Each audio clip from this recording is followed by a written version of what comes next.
Lesson for today. By Joel Nydahl. You are listening on YouTube channel named Let's Listen Something. While we remain in our invisible spaceship, the inhabitants of this world cannot see us.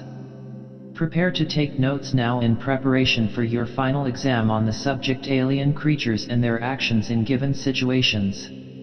Notice below us the female of the dominant species. She is with her child. Clutching Robbie in her arms and holding him tight, Helen Thompson sat down wearily on the ground.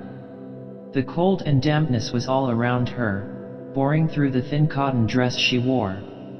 Her flesh was cold and her dark brown hair hung in ringlets over her forehead. She wore no shoes.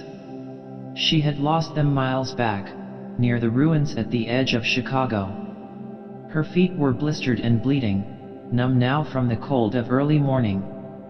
Carefully she put her sleeping child on the ground for a moment as she rubbed her feet trying to restore circulation. Slowly feeling came back and then she flinched as pain shot up her legs.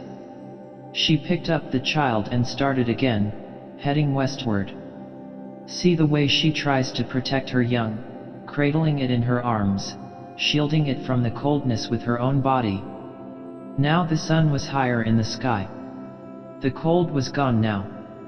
But still there was something surrounding her, enclosing her, almost like a prison wall. Yet she could not see it.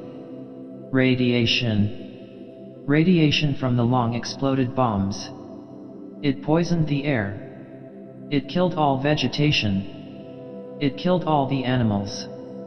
All except the two of them, the woman and her child. It had spared them.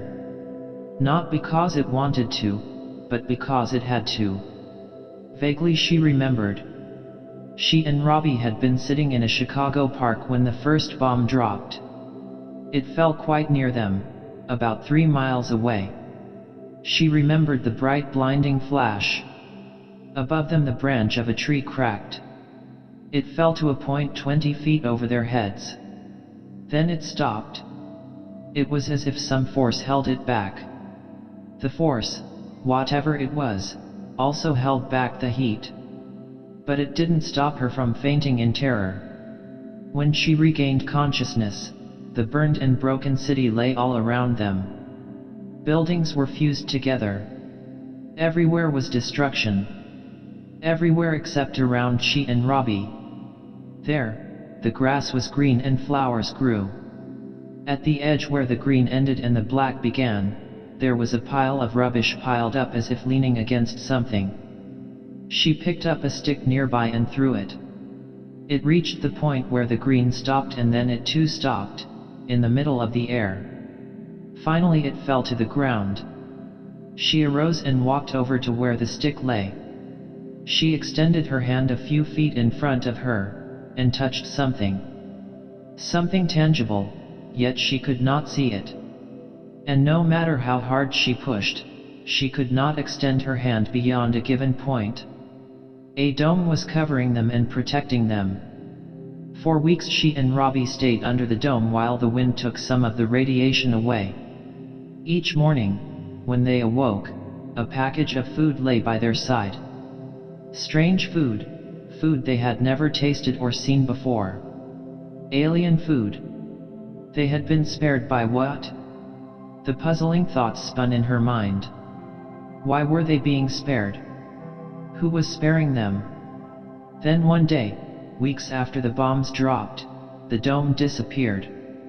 She could not see it disappear, but she knew that it was gone, for the pile of ash that had leaned against it fell to the ground. Then she started out with but one thought in mind. I must find Johnny. Across country she went, through small towns filled with death. She walked, with Robbie stumbling along at her side, his small face wide with wonder and fear.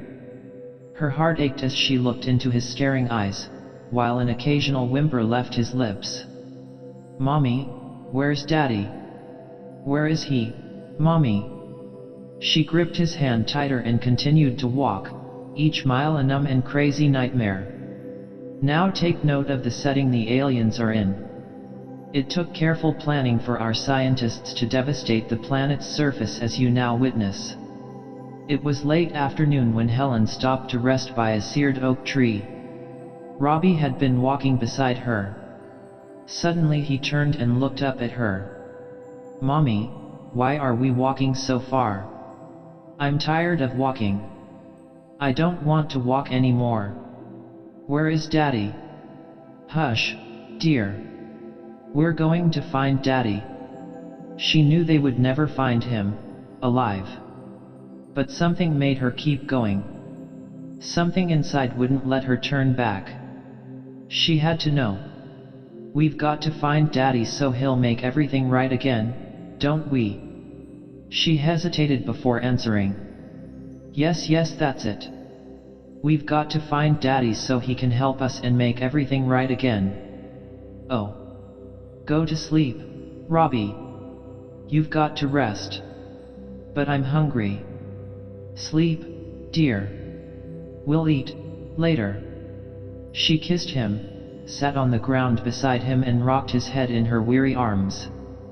For those of you students who do not understand the languages of this planet, I'll interpret. She was trying to comfort her young one, telling him that his father was going to make everything right again when they found him. While inwardly she knew they would never find him alive. Primitive peoples often react to disasters in this way, making themselves and others around them believe things that are not true. Slowly Helen opened her eyes. She sat up slowly, taking in the scene around her. She sat that way for a moment, thinking, her mind far from there, somewhere in southern France where her aunt and uncle were. She wondered if... "Robbie," she whispered. She nudged his shoulder gently, trying to awaken him. Finally his eyes opened. He smiled wistfully. "Get up, dear. We've got to be going now. I'm hungry." "I know. So am I. We'll find something to eat pretty soon. You will have to wait." But tears came to his eyes. One ran down his dirty cheek, making a rivulet. "Please, Robbie," she pleaded. "Don't cry. Remember what Daddy always said, a smile blocks up the tears." He smiled weakly. "Now buck up," she added. She took his hand and they started walking. Reading her mind, I see that she is more concerned over her child's welfare than her own. This is very unusual in primitive races. They entered a small town. Down the main street they walked. The town was deserted, but showed no sign of being bombed or burned. In the street, numerous automobiles were parked. But she saw no people. They entered a restaurant. Inside, the tables and chairs were in good order except for a half-inch of dust and a few dirty dishes. She inspected the kitchen and found what she had been looking for. Canned food. "Robbie," she called. "Where are you?" She walked back to the door of the kitchen and looked into the restaurant. Robbie was not there. Then she saw him through the restaurant windows, standing on the street outside. She called, "Robbie, I've found some food." Robbie turned, his small face twisted with hunger. He started back toward the door. She returned to the kitchen and looked for a can opener. "We will drop down a few hundred feet and pick up the young one with our magnetic force field. We shall examine him." One moment Robbie was standing at the restaurant door, and the next he was floating upward in the middle of the air. There was a strange sensation in his stomach. He was scared. He started to cry. Notice the noise he makes with his mouth. This is not a form of communication, but rather he is using a primitive form of expressing his thoughts, which is called crying. Reading his mind, I find only confusion and fear. He wonders where he is, but knows that he doesn't like it. Another interesting fact about these aliens is that they feel pain.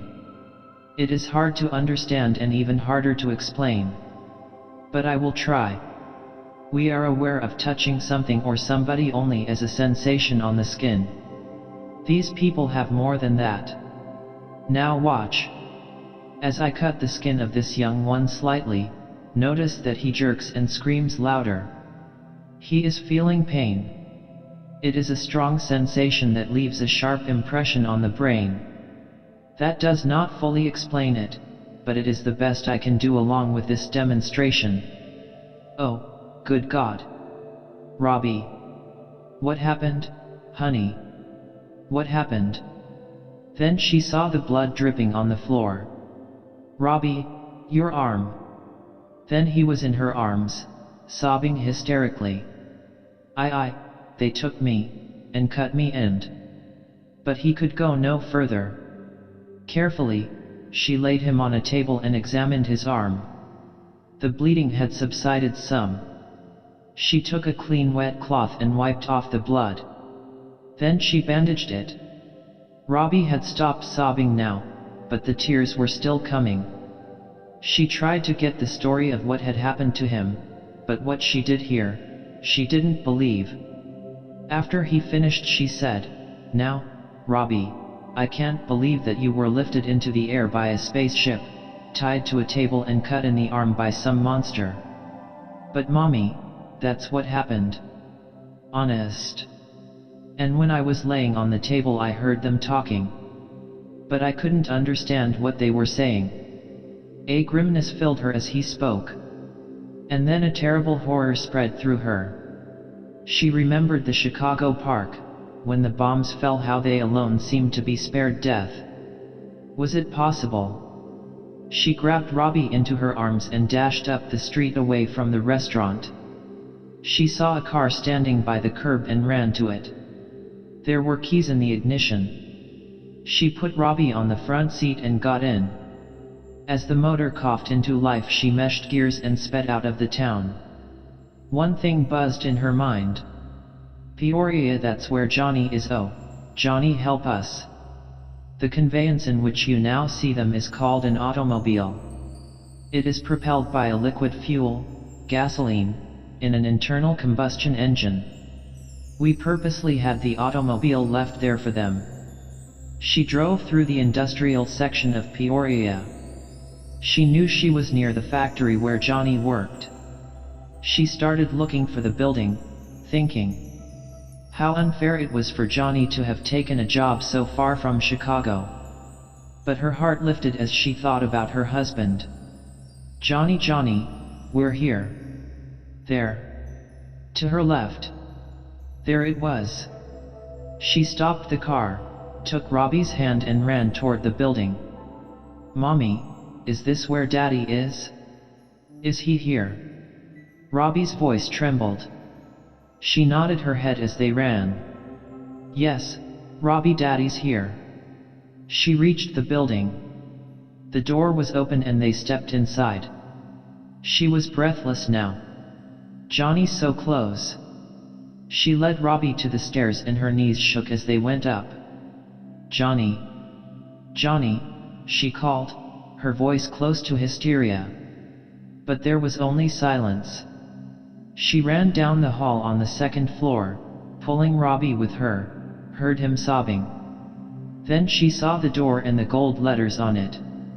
John Thompson. Robbie, stay here. She hesitated. Her hands were cold and clammy. She was trembling. She shoved open the door. She screamed. There on the floor lay a body. It had once been a man. Now there was only a skeleton of bleached white bones. Then she saw it. On the ring finger of his right hand. A gold ring with silver letters on black onyx. Johnny's. Then she was running and screaming. Screaming and running. Down the stairs and out the door. Behind her Robbie followed, crying, terror in his small eyes. She collapsed on the ground, her body shaking with sobs. Robbie fell beside her. She put her arms around him, clutched his body to her. Oh, Robbie, she cried. You're the only thing I have left in the world. I love you. Don't leave me. Don't ever leave me. She snuggled him closer to her. Then she looked at his face. She gave a little cry in her throat. She looked closer. Covering his skin were small red sores. What was it she had once read in a book? Something about radiation poisoning red sores appearing just before death. No, Robbie. Oh, no. He looked up at her, his eyes hot and feverish. He tried to talk but the words bubbled on his lips. She pressed him to her breast and rocked him, shaking her head. No, Robbie. Don't leave me. She felt the beating of his heart against hers. Slower. His small body twitched, then grew silent. She sat there on the ground, holding the still form in her arms long after the sun had set. The moon shone down with a silver glow, bathing the child's dead body in its soft light. It shone in the woman's eyes too, glazed eyes, with the dead mind behind them. That concludes our lesson for today.